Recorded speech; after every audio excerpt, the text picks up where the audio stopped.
I think I'll take as my text, if I may, some words of St. Paul to the Galatians. God is not mocked, for whatsoever a man soweth, that shall he also reap. And what St. Paul said in reference to God, we can also say about God's creation. We have heard what we're doing to that creation, what 1 trillion tons of CO2 and other greenhouse gases will do. And that text, that God is not mocked, is not susceptible to compromise, to threats. It's inexorable. It's absolutist. We have to respond, and if we don't, the world will suffer. We will all suffer. In fact, many people, millions, are suffering already. Now, to change the world from a fossil fuel-based culture is not easy, but there are plenty of examples where it's happening. So I can bring you the example of California, which for many years has been taking on serious environmental challenges. California is now deriving 25% of its electricity from renewable sources. And in that source, we don't count nuclear or hydro. Secondly, we have the most efficient buildings because of our building regulations in the entire country. And as a result, California citizens have saved tens of billions of dollars in energy bills. The same is true for our appliance standards, the most efficient in the country. For as far as automobile pollution, we have very strict tailpipe emission standards, and as a result, and because of some changes in Washington, those standards are now adopted as the national standard of America. And that source of pollution is going down, not fast enough, but steadily. We also have 40% of the electric cars in the United States. But we're not stopping there. We also have a commitment, and my commitment is to increase the renewable portfolio to 50% of the electricity consumed, 50%. And at the same time, reduce petroleum in cars and trucks in the next 15 years. That's quite a challenge, but it can be done. The California economy has steadily reduced its greenhouse gas emissions, particularly on a per capita basis, but its economy is growing over the last decade faster than the economy of the United States as a whole. So there are ways that we can not mock creation or the laws of nature, but live within them. We have to get on the side of nature and not abuse it or go against it.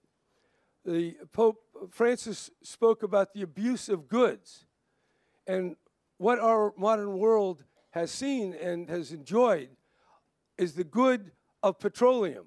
We are a culture. We got here by means of petroleum on airplanes and cars, our clothes, the food deliveries. It's all based on petroleum. So it's not a bad, it's a good. Bad when used at the point that 7 billion people now have over 1 billion cars with the coal plants, the oil and the gas. So we have to make a transition because goods become bads when they are abused to a certain threshold. We know the problem. Yes, but we don't even know how far we've gone or if we've gone. There are tipping points, feedback loops. This is not some linear set of problems that we can predict. We have to take measures against an uncertain future, which may well be something no one ever wants. We are talking about extinction. We're talking about climate regimes that have not been seen for tens of millions of years. We're not there yet, but we're on our way. And there's an element of irreversibility that requires that we imagine down the road, and then react. But right in the middle of this problem, we have fierce opposition and blind inertia. And that opposition is well-financed. Hundreds of millions of dollars going into propaganda, into falsifying the scientific record, bamboozling people of every country, television stations, political parties, think tanks, PhDs, university personnel. They form a group of people that is attempting to put a cloud of doubt and uncertainty over the clear science that you heard earlier this morning. So we have to fight that propaganda and overcome the inertia and the tremendous opposition. Now, how are we going to do that? First of all, we're going to have to set a clear goal. And that goal is unimaginable. One-third of the oil that we know exists as reserves can never be taken out of the ground. 50% of the gas can never be used, and over 90% of the coal. Now, that is a revolution. That is going to take a call to arms. And if you look at our national leaders, we're not going to get there.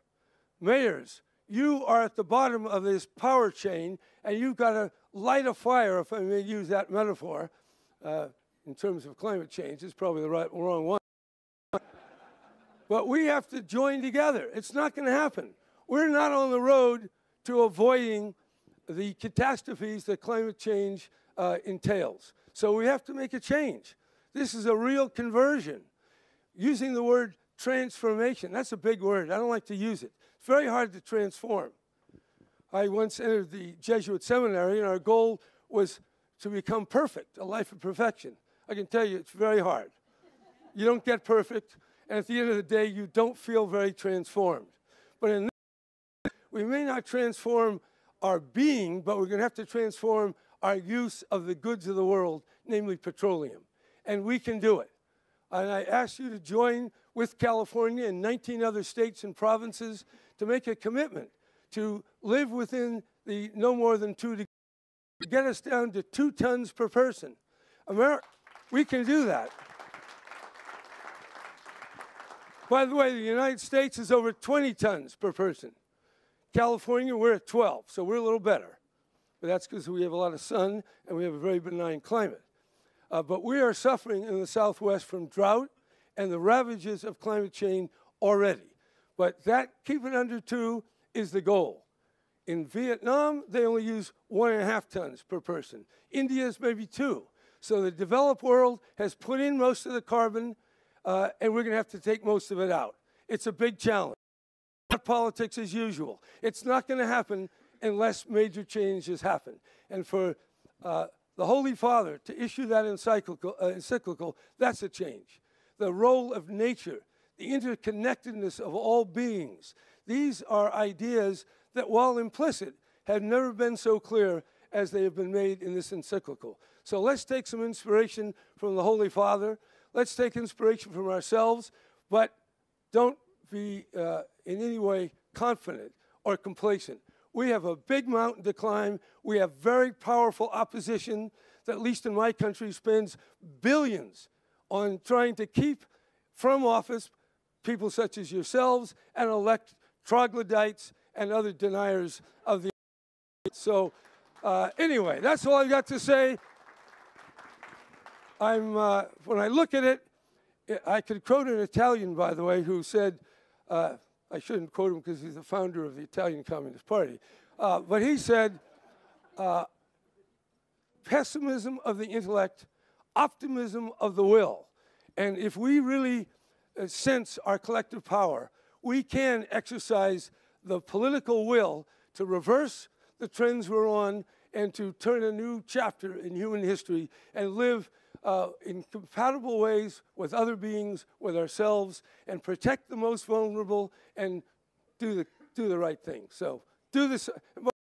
The church is not trying to become scientists. The Pope isn't a scientist, but he's got scientists. And the pontifical academies have laid it out real clear. So it's up to us to make it happen.